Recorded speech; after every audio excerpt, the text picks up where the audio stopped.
This would be a fine country if we all spent our time in the zoo and played the harmonica. Well, you used to play one yourself. Tony said so. Maybe you ought to take it up again. Maybe it'd stop you trying to be so desperate about making more money than you can ever use. You can't take it with you, Mr. Kirby. So what good is it? My father and mother had gone to Europe. And when they were in Europe, one of the places they went was to England. And in England, when the executives in the Columbia office picked them up, one of them casually mentioned that they were sorry that his last film didn't do very well in England. And my father said, "What do you mean?" And he said, "You know, I thought Lost Horizon did well." He said, "No, it wasn't Lost Horizon." He said, "It was If You Could Only Cook." And my father said, "I never heard of that title. What does that mean?" And he said, "Well, your name is on it." And so he said, "Well, let's go by the office. I want to see what that is." So they went to the Columbia offices, and they had press kits, and they had poster and so forth. And although the name wasn't really, in a funny way, it was like a banner across the poster said, "Production supervised by Frank Capra," sort of like an add-on. And so my dad said, "Well, I've never heard of this picture. I had nothing to do with it. And I don't know why my name is on it, but I'm going to take it off." So when he got back to California, when they got back to California, he went in to see Harry Cohen, obviously. And he said, "What is this?" He brought the stuff back from London. He had it. And Cohen sort of, we this and that. And he said, "No, Harry, what is this? What does this mean?" And he said, "Because of your success in England, we get better terms on from the theaters if your name is there." He said, "Well, Harry, you can't do that. I didn't have anything to do with this picture. That's not right. And I don't want it on there, and I don't like it." And then Cohen, in perfect Cohen, said, "Well," he said, "I'll tell you what we'll do. We'll split it. I'll give you half of the money we got." My father said, No. You don't understand, Harry. This is a breach of contract. I want out of my contract." Cohen said, "Oh, no. You're not out of your contract. You still have 2 pictures to do, and that's it. You will do those pictures." My father's stubborn, says, "Like hell I will. I'm going home." And he did. And so he said, here he's the hottest director in Hollywood. So he figured he'd have no trouble getting a job anywhere. So he immediately calls Louis B. Mayer, and Mayer says, "Oh, wonderful. Oh, Frank, we'd love to have you over here at MGM. Please come over. What about your Columbia contract?" My father said, "Well, forget the Columbia contract. Oh, no. Oh, if you're still under contract, we can't. Oh, no, we can't do that." So he gets mad, calls Jack Warner. Same story. "We'd love to have you here at Warner Brothers. What about your Columbia contract?" So he sues. My father says, "To heck with that." He sues. Now we're at home in Malibu. He's very upset. When he's not working, and he's frustrated, very upset. It was a pretty tough time. So he's going for walks on the beach and muttering and mad, and they bring suit against Columbia. Breach of contract, this sort of thing. His attorney gets a date in court. They go into court in Los Angeles. They go in. Columbia brings their guys in. The first thing the Columbia lawyers do is say, "Your Honor, this is not the proper venue for this. Columbia is a New York company and not a Hollywood company, so it should be done in New York." The judge agrees. Boom. So my dad says, "God, why didn't you think of that?" So, "Oh, don't worry, we're going." So they go to New York to sue. Now this takes time. Meanwhile, he's not working, and he's really getting frustrated and mad. And he's mad at Harry Cohen. He's mad at the world. He's mad at everybody. He's mad at the systems. But he's determined to do something about it. And they go to New York. They get their date in New York. Same deal. Columbia group of attorneys come in. His guy comes in. First thing the Columbia attorneys say is, "Your Honor, this is not the proper venue because this happened in London, didn't happen in New York. The judge agrees, boom. And so now my father's mad at everybody, including his own lawyer, right? So his lawyer says, don't worry, I got, connecting barristers in London, we'll get them. Well, he says, you better. And meanwhile, it's now going on another, months. He's getting grumpier than hell. And so they do bring the suit in London. And then, out of the blue, my dad, I'm little, we're little, and he gets a call from Harry Cohen that Harry Cohen is coming to the house, to Malibu. Now, Harry Cohen had never been in that house. And my father and Harry Cohen had this relationship agreement. They would never shine in each other's area. So where Harry Cohen was in his house and had parties and stuff, my father and mother never went. When my father had parties on the films for films and his friends, Harry Cohen never went. They never socialized like that. Now, of course, to the public, they were, award ceremonies and stuff. But even then, my dad had a table, Harry Cohen had a table. So Harry Cohen's coming to the house. Well, this is huge news. So my mother shines us up, and we wait, and the biggest limousine you ever saw comes down our little Malibu road, and Harry Cohen comes to the house. And so you knew something really big was going to happen. So they go in the library and close the door, and basically Harry Cohen starts to plead. He starts out, of course, typical Harry Cohen, well, you goddamn little Dago, you got us now. And my father says, what are you talking about? He said, well, in London, this is fraud. And all those people in the London office are going to jail. And my father said, wait, of course I don't want that. That's crazy. First of all, they didn't have anything to do with it. And so just let me out of my contract. I'll drop the suit. It's all over. Then Harry Cohen starts his crocodile tears. No, I can't do that. Well, why not? Well, you know that if I lose you, my brother will kick me out and everything we've together worked for will be gone. My life is Columbia. My dreams are Columbia. Your dreams are Columbia. And it'll all be over. And my father began to think, it's probably true. Jack Cohen would love this because if Harry Cohen lost his biggest star, Harry Cohen would be kicked out. And he knew it. So Cohen is like pleading. And my dad says, well, Harry, what do you want me to do? I don't want them to go to jail. I don't want you to lose Columbia. What do you want me to do? He said, I want you to come back to work tomorrow. Oh. So my father thought about it a little bit. And he said, okay, now get out of here. And Cohen leaves the big limo. And the next day, my dad reports for work and starts to work on You Can't Take It With You. But that's why Harry Cohen would pay $200,000 for whatever my father wanted to make and then he only made 2 more pictures. He made that and Mr. Smith, and that was the end of the contract. So what are you doing that for? I have to add up these figures to see if they're right. Why? Why? Because they have to check against these figures. You like this? Like it? This work you're doing? Oh, no, my goodness, no. Land sakes, what am I saying?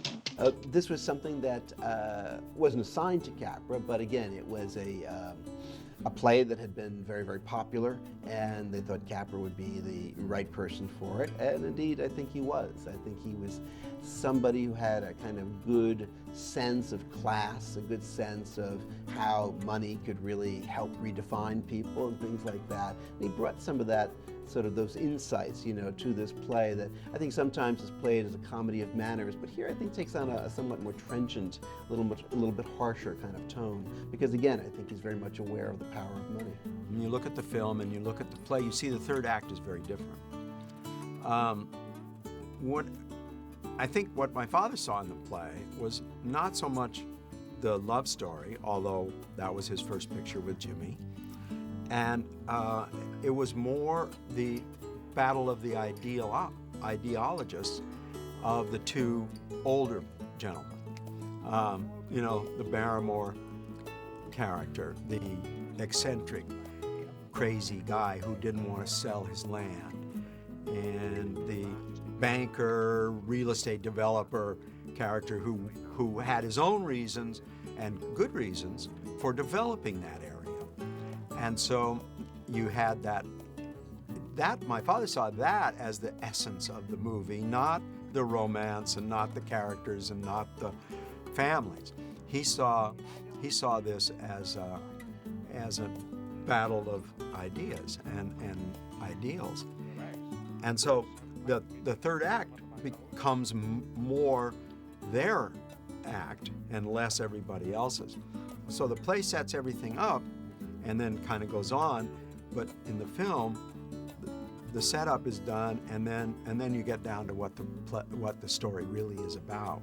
Then, well, what do you mean, fooling around with those dull figures? It seems to me, Mr. Poppins, yes. It seems to me, Mr. Poppins, that this is the kind of work you ought to be doing. You see how Grandpa works, which is a scene that was added to the play. When Grandpa goes into the bank and discovers an unhappy little man behind a counter, representing, of course, all the little unhappy men behind counters that were actually sitting in the audience for the movie. And Grandpa finds out through talking that there's somebody else inside the little man, a happy little boy who makes toys and plays with them. So Grandpa pulls him out and takes him home to be part of the wonderful, let's just play and enjoy our lives, crazy Vanderhoff family. The idea of Grandpa collecting all these oddball characters, the Donald Meek and the little cabbage with the little rabbit that comes up and goes down, is perfect. Perfect for Grandpa. Here is something that's clever, cute, weird, and this little soft-spoken man who has it, perfect person to be brought into the house, right? By the way, we still have this rabbit, and because the Columbia, I guess the prop department at Columbia created it, and it had a little gear-driven, and you'd wind it up, and this little rabbit would come up and down. It was pretty cute. You know, I'm sure everybody had fun on this picture because it gave an opportunity for the prop department to create these things. It gave it, certainly the special effects department could create all the fireworks and had a lot of fun with that. It was a picture that everybody enjoyed making and enjoyed being part of. And I know that later years people used to say to me, "Oh, I worked on You Can't Take It With You. Oh, it was so much fun to make, and it was a lot of gags and a lot of stuff happening." Mr. Vanderhoff, the government wants to talk to you about a little matter of income tax. Income tax? For me, one of the funniest scenes, thinking about scenes that we quote in our family, was the scene when the IRS collector comes. And of course, that's an actor that my father used many, many, many, many times. He loved that actor. And so he comes and he's talking to Grandpa about why isn't he paying his income tax. My father, and of course the grandfather is saying, "Oh, well, I don't believe in it," and that sort of thing. And we always laughed at that because one of the punchlines is the IRS man says, "Well, the government needs your money for this and that and armies and blah, blah, blah." And Lionel Barrymore says, "Not with my money." We always use that.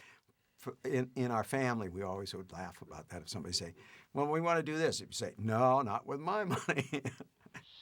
Sense. What about Congress and the Supreme Court and the President?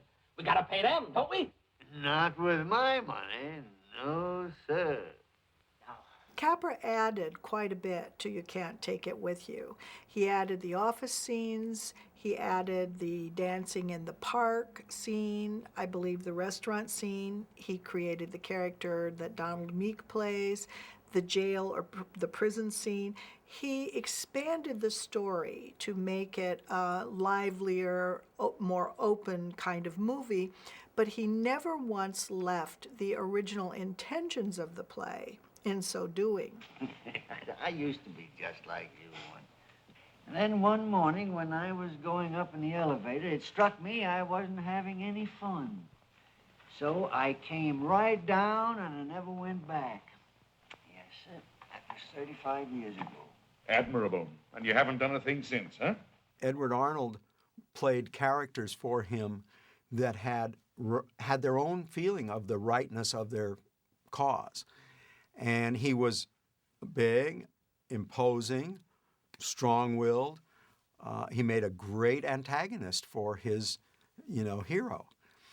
And in a sense, the ingenue and the love story in You Can't Take It With You takes a back seat to the Lionel Barrymore character and then the Edward Arnold character, and then their clash of this and the winning over of the Edward Arnold character.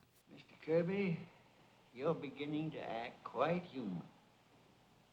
I think the film became very successful.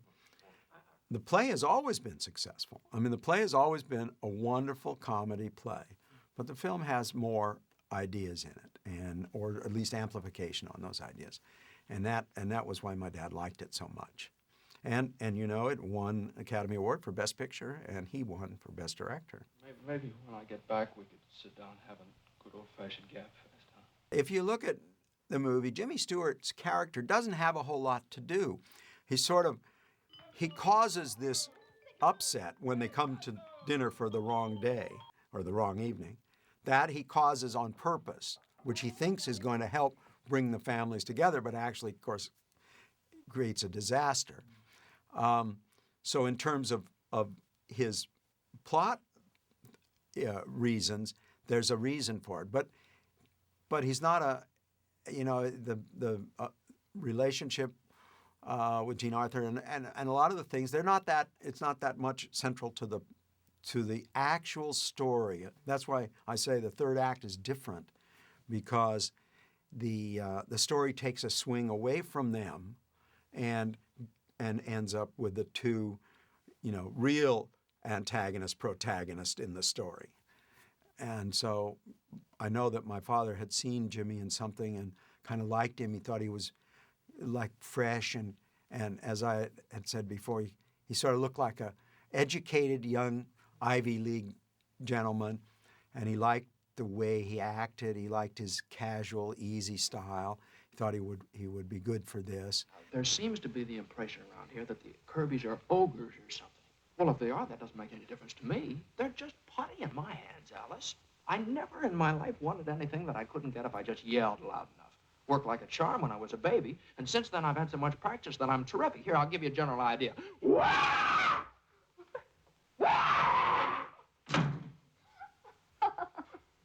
And of course, after that, they maintained a huge friendship, and Jimmy worked in 2 other films for my dad and was very, was one of my father's most favorite actors of all. Do you know why Mother writes plays?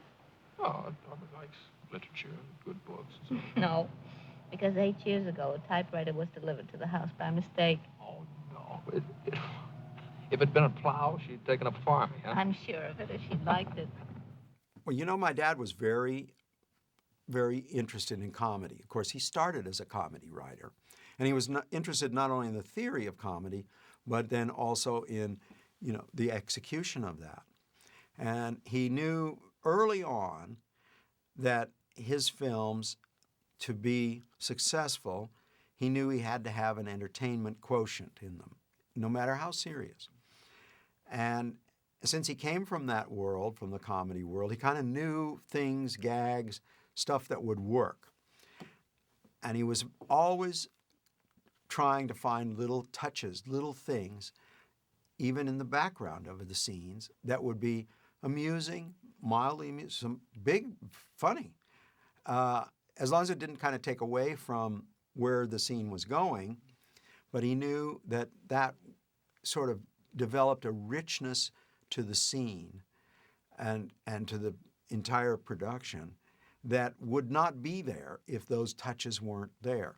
And that goes to his, to the smaller parts, to the roles that he cast so carefully, because again, it was the same kind of attention to detail in the background that made the film work in the foreground. He always thought that if you could make the background work, that people then would trust and believe in what your principals were doing. And comedy was one of the things that he always knew would help do that. So, and it, as a personality, in person, he was funny. He loved fun. He loved having fun. He loved jokes. He loved stuff happening.